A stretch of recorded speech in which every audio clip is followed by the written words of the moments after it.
All right, good afternoon. So first of all, a reminder, we have a makeup lecture this Friday because we missed the lecture because I was traveling somewhere in the middle of the semester. So we're making this up this Friday, and it's the same time from the same regular class time, 2:30 to 4. And I'm hoping to get the same classroom, but I'll announce, make announcement later if we are going to be in the same room or not. All right, and also last Monday is the last real lecture, and Wednesday is going to be kind of a review of everything we learned to prepare for the final exam, which is the week after next week. So you all know when the final exam is, I assume? I actually don't know it exactly, but like you can look up in the calendar. So I put in the calendar the time. I think it's Wednesday sounds like sounds more correct than Monday. All right. So today we are going to be continuing on optimization, and we're specifically going to ask the question of how to compute gradients for optimization. So last lecture we learned in general when we have an objective function that we can model as a function of the design parameters. And we looked at both in the unconstrained case and in the constrained case. And we find out that in both cases, we need several things. We need to be able to evaluate the objective function given S, right? So if you have a model, no matter if it's an algebraic model, easy to evaluate, or you have to solve an ODE or even a PDE, you can usually evaluate your objective function with no problem. There is also usually requirements of computing derivatives of your objective function, right? For example, a lot of the methods we studied are basically trying to drive the derivative of your objective function J with respect to all the design parameters to 0, because the optimal point is where the derivatives are all 0. And sometimes we also want the derivative of the derivative, which is the Hessian. For example, if you use Newton type of method or for solving problems, or you use Newton type of method within a loop of solving a general nonlinear optimization, you need also what's called the Hessian, which is the second order derivative of the objective function. So no matter which one you use, usually you especially if you're solving a high dimensional optimization problem, it's very hard to get away from using the gradients. So today we're going to be looking at how to compute the gradients of various kinds of objective functions. So the easiest case is when J is analytic, right? Then the derivative can be derived and directly computed. We are not going to be really talking about that case. So let's go to a little bit of more complicated cases.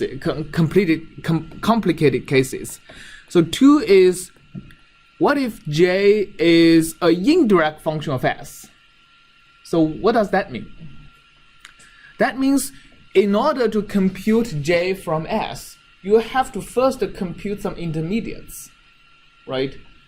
And all the steps, so computing J is going to be a multi-step process. So J may be a function of, let's say, UN and S. And then UN is another function of UN, UN minus 1S, etc., up to finally U0 is just the U0 of S that doesn't depend on any previous quantities.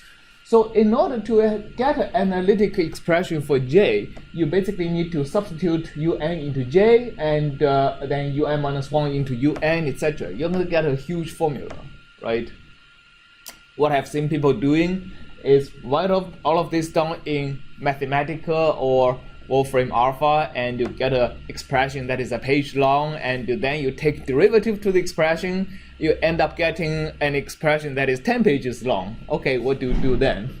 So we're going to be discussing like a little bit better ways of doing this.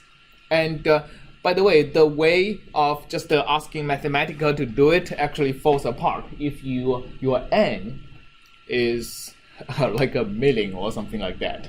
Right? For example, an example is if this expression is actually a time step in solving an ordinary differential equation, right? This can be the forward order for advancing from time step n-1 to n. So in this case, your n really could be many thousands or even millions. So the method of analytical substitution doesn't really work. So we'll talk about that case. It turns out the method we are talking about it's actually a pretty ancient method, but nowadays it just found a pretty new application in machine learning. And people call this method, give a new name also, called backpropagation, if you've heard about it. So we'll be basically talking about backpropagation for doing these kind of things. And 3 is, what if we actually have a differential equation involved? So for example, if our j, instead of being a function of un, what if our j is a function of u as a time of t? Right? J is a function of the trajectory you get after solving an ordinary differential equation. And your u satisfies du dt equal to f of u and s. So that is kind of a more advanced version of the second type of problem, right? So I think we have also seen this kind of problem in our projects. All right, and then we can go actually more complex than that. So what if j is a function of u and s, while u actually satisfies an implicit, u is an implicit function of s. For example, what if I have a governing equation that governs the relationship between u and s, so that says that f of u and s equal to 0? So this is a case when u is not actually an explicit function of s, but an implicit function of s. Can somebody think about any example of this case?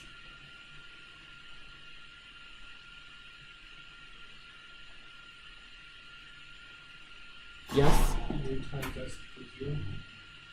U times s equal to 0. Well, that's a mathematically specific case, but like conservation equation is actually a good example, right?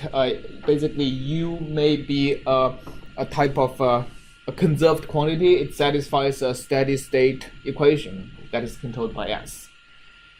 Another example is you're designing a structure to support a weight, and your objective function is, for example, what is the strength or the amount of deformation or the amount of material you use to build the structure.